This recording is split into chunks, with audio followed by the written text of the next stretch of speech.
My name's Jess. I've always been the kind who gets things done on her own. By the time I was 33, I was deep into my career, not even thinking about settling down, despite the occasional admirer. But, as they say, life happens when you're busy making other plans. It was a regular Wednesday evening, and I was about to head home from work when my car decided it had other ideas. There I was, stranded in the office parking lot, hood up, hands on my hips, cursing under my breath at the smoking engine. That's when Tom walked over. I noticed him a few times around the lot. He worked in another part of the building. Tall, with a kind of quiet confidence about him, he had that look that said he could handle just about anything. "Car trouble?" he asked, an eyebrow raised as he approached. "You could say that," I replied, trying not to show my frustration. "It just started making this awful noise, and then smoke everywhere." Tom chuckled, which normally would tick me off, but there was something genuine about it that kept me calm. "Mind if I take a look?" "Be my guest." I gestured towards the open hood. "I'm Jess, by the way." "Tom," he said, extending a grease-free hand, surprisingly. "Let's see what's going on with this old beast." He poked around for a minute, then straightened up, wiping his hands. "It's your alternator, I'd bet my last dollar on it. You're not going anywhere tonight unless you get it towed." "Great, just my luck." "Fantastic," I sighed. "Thanks for the diagnosis." Tom laughed again, pulling out his phone. "I've got a buddy who owns a shop not too far from here. Let me call him and see if he can help us out." While he talked on the phone, I couldn't help but notice how easy it was to just stand there with him. It wasn't like me to feel comfortable with a stranger so quickly. "All right, he can tow your car tonight, and he'll look at it first thing tomorrow. I can give you a lift home if you need," Tom offered after he hung up. I hesitated for a moment. Mom always said not to get in cars with strangers, but then again, I wasn't exactly a kid anymore. "Sure, that'd be great. Thanks, Tom." "No problem. Just trying to be helpful," he said with a smile. "Besides, it's not every day I get to rescue a damsel in distress." "Whoa there, cowboy." I shot back playfully, "I'm no damsel, and I'm not in distress. I just have a stubborn car." "Noted." Tom grinned as we walked to his car. Stubborn car, tough owner. The drive was short but filled with easy conversation. We talked about work, our favorite places to eat around town, and some of the crazy experiences we had at our jobs. It was refreshing to talk to someone so normal. When he dropped me off at my apartment, he handed me a business card. "In case you need a ride to the shop tomorrow, or if your car gives you more grief." I took the card, a small smile playing on my lips. "Thanks, Tom. Maybe I'll call you, and not just for car troubles." He winked as he drove off, leaving me there with a weird feeling in my stomach.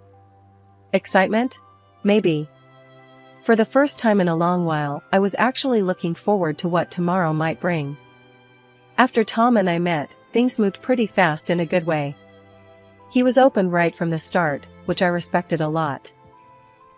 But as we got closer, he started to share more about his family dynamics, and it wasn't the pretty picture I was used to growing up with. Tom's older brother, Mike, had always been the golden boy in the eyes of their parents, especially their mom, Linda.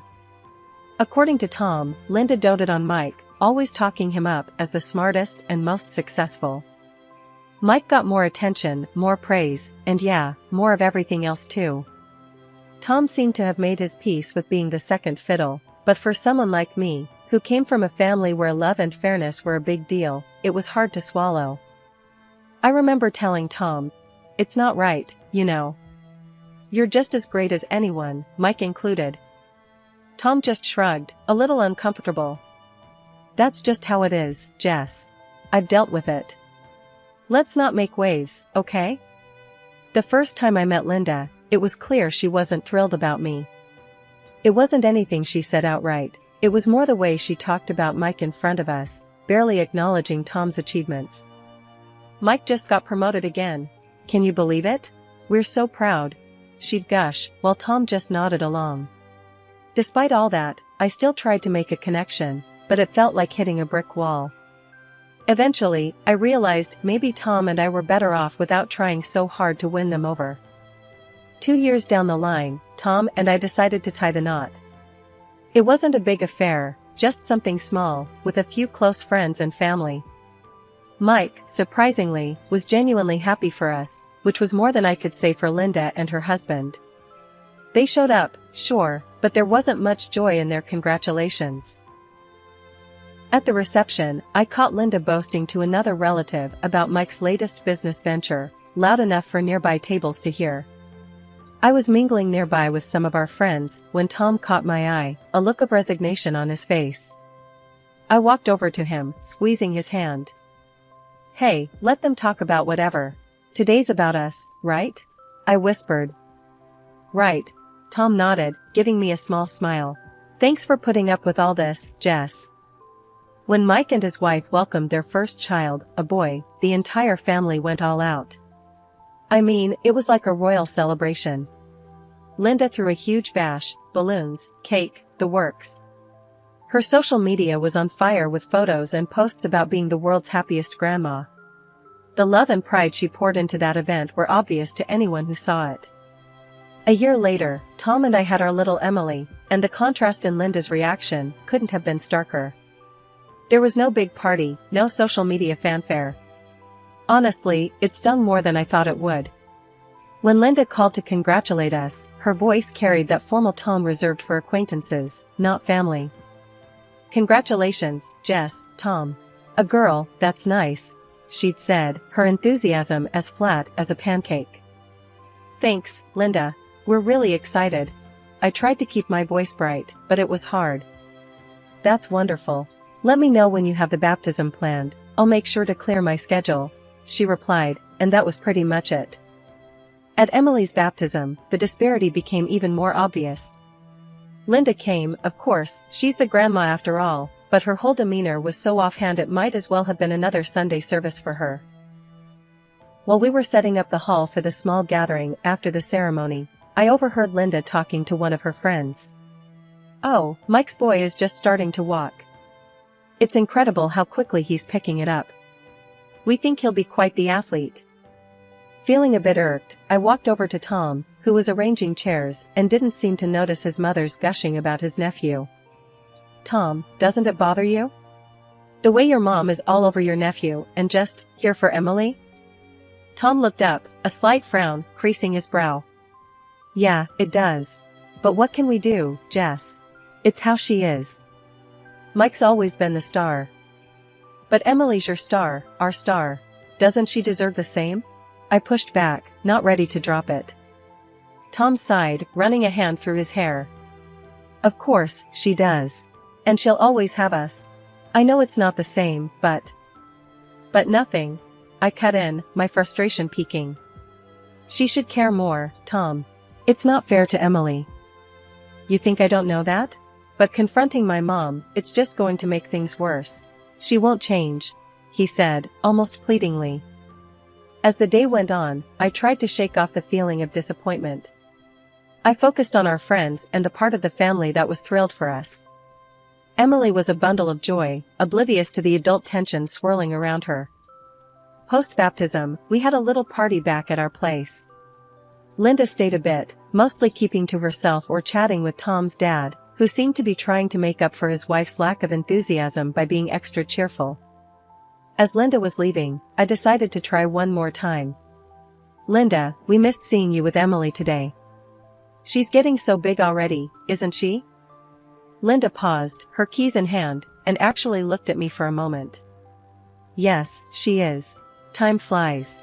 Well, take care of her. And let me know if you need anything." Emily grew more curious and chatty as she hit her 3rd birthday. Kids, they notice more than you think, and it wasn't long before she started asking about her grandparents. "Mommy, why doesn't Grandma Linda come to see me like she sees Cousin Jack?" Emily's little voice was full of innocent confusion one evening while we were looking at family photos online. I paused, not sure how to explain family politics to a 3-year-old. "Well, sweetie, Grandma Linda is very busy, and she lives a bit far away. But we see her on special days, right? It was a weak excuse, and even Emily seemed to sense it. But she sees Jack all the time. He has lots of pictures with her, Emily pointed out, her brow furrowing slightly. Tom, overhearing us from the dining room where he was fixing one of Emily's broken toys, came over and knelt beside her. "Hey, Pumpkin, Grandma loves you a lot too. We all show our love in different ways, okay?" Emily looked at him, then at me, and nodded, though it was clear she didn't fully buy it. "Okay, Daddy." The conversation didn't sit well with me. That night, after Emily went to bed, I brought it up with Tom. We were in the kitchen, me sipping my tea while he cleaned up. "Tom, this isn't right. Emily's noticing the difference. How long before it starts affecting her?" I said, my voice low but firm. Tom put down the dish he was drying and leaned against the counter. "I know, Jess. It sucks. But what do you suggest we do? Confront my mom? At least let her know how we feel. It's not just about visits. It's the way she's being treated compared to Jack. It could hurt her, growing up feeling less loved," I argued, feeling my frustration rise. Tom sighed heavily. "I'll talk to her. I'm not expecting miracles, but maybe if she realizes it's affecting Emily." "Thank you," I said, feeling a mix of relief and dread. A few days later, Tom and I decided to visit Linda without Emily. We arrived at her house, and after some initial small talk, Tom steered the conversation to what was on our minds. "Mom, we need to talk about something important," Tom began, his tone more serious than usual. Linda looked between us, her expression cautious. "What's wrong? Is it Emily?" "It's about Emily, and you," Tom continued. "She's been asking why you don't visit her, like you do Jack. It's starting to affect her." Linda stiffened, her face tightening. "I see all my grandchildren when I can. You know how busy I am. But Mom, it's not just about time. It's about how differently you treat them. Emily feels it. We feel it," I added, trying to keep my voice calm, but firm. Linda's eyes flashed. "Are you accusing me of favoring my grandchildren?"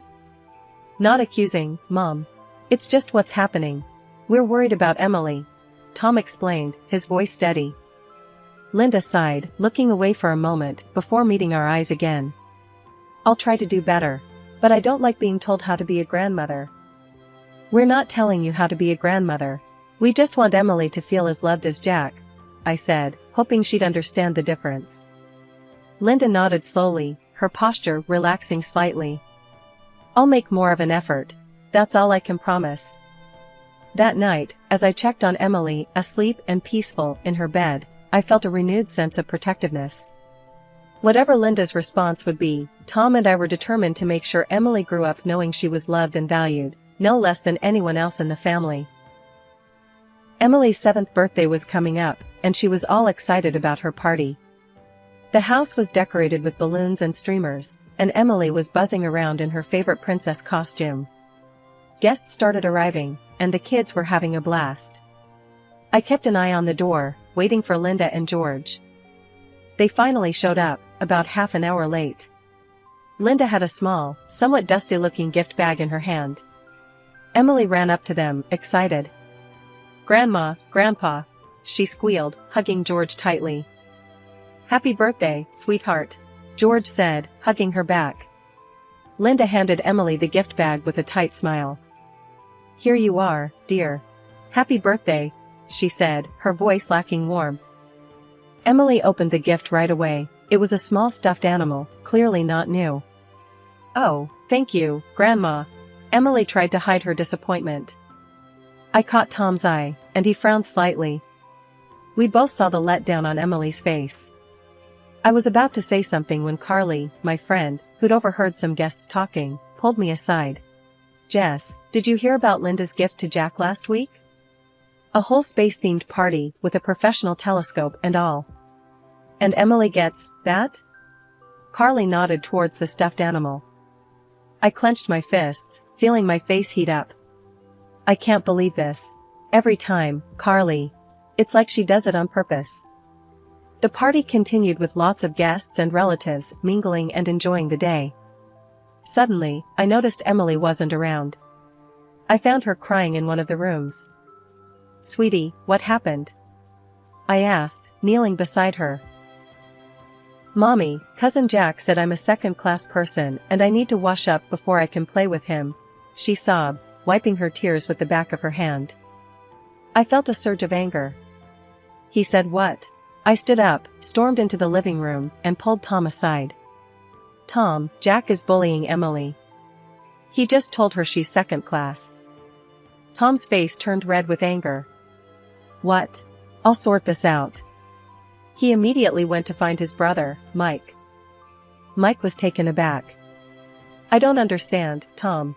Jack's just a kid. Where'd he get that idea?" Nearby, Jack, unaware of the grown-up tensions, casually mentioned, "Grandma said not to play with Emily. She told me." Silence fell over the room. Everyone turned to look at Linda, who was visibly embarrassed. "This is unacceptable, Linda. You need to apologize," one of the guests said out loud. Others murmured in agreement. Linda, cornered and flustered, muttered a reluctant apology and, looking at Emily, added, "I'm sorry, dear. How about we spend some time next week, just you and me?" Despite my doubts, I agreed. Maybe this was a chance for Linda to right her wrongs. I nodded, hoping for the best. "Okay, Linda. Let's try that." After the birthday party fiasco, things were tense at home. Tom and I knew we couldn't let it slide. It was more than just about a gift, it was about how Linda's attitude was affecting our daughter. We needed to have a real, no-holds-barred conversation with her. The following week, we decided to meet with Linda at her house. On the drive over, Tom seemed nervous, gripping the steering wheel tighter than usual. "You okay?" I asked, touching his arm gently. "Yeah, just not looking forward to this talk. But it's got to be done, for Emily," he replied, his voice steady but strained. We arrived and found Linda in her garden, pruning some bushes. She looked up, wiping sweat from her brow with a dirty glove. "Tom, Jess, what brings you here? Something wrong?" Linda's voice was cautious, a hint of defensiveness already lacing her tone. "We need to talk, Mom. About what happened at Emily's party," Tom said, getting straight to the point. Linda sighed, setting down her gardening shears. "I thought this might be coming. Let's go inside." Once in the living room, I decided to kick things off. "Linda, what Jack said at the party, and your behavior, it's hurting Emily. She feels less loved, and that's not okay." Linda crossed her arms, her back straightening. "I already apologized for that. Jack's words were unfortunate, but kids say things without meaning them. It's more than just Jack, Linda. It's about how you treat her differently from her cousin. It sends a message, not just to the kids but to everyone," I pressed, trying to keep my voice calm but firm. Linda looked away, then back at us. "I do the best I can. I've always favored boys, it's just how I was raised. But I love all my grandchildren." "But your actions don't show that, Linda." "Actions speak louder than words," Tom interjected, his tone more forceful than I'd heard in a long time. There was a pause, heavy with tension, before Linda finally spoke, her voice softer, almost vulnerable. "Maybe I've been wrong. It's hard for me to admit, but perhaps I haven't been fair to Emily." Tom and I exchanged a quick glance, surprised by her admission. "I don't know how to fix this overnight, but I'm willing to try. For Emily," Linda continued, her eyes meeting mine, then Tom's. "We appreciate that, Linda. Maybe start by spending some quality time with Emily. Just the two of you," I suggested, hoping to bridge the gap. Linda nodded. "I'd like that. I'll call and set something up. A day at the zoo, perhaps? She likes animals, doesn't she?" "She does," I smiled, feeling a glimmer of hope. It was supposed to be a fresh start.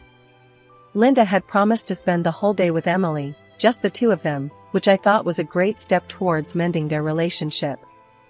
So, you can imagine my surprise when I saw her grandson, Jack, climbing into the car with them. "Linda, I thought today was about you and Emily spending time together," I said, a bit confused as we stood by her car. "I know, Jess, but I thought it would be good for them to have some time together too, to reconcile and fix things from the birthday party," Linda replied, sounding like she had the best intentions. Although hesitant, I didn't want to argue in front of the kids.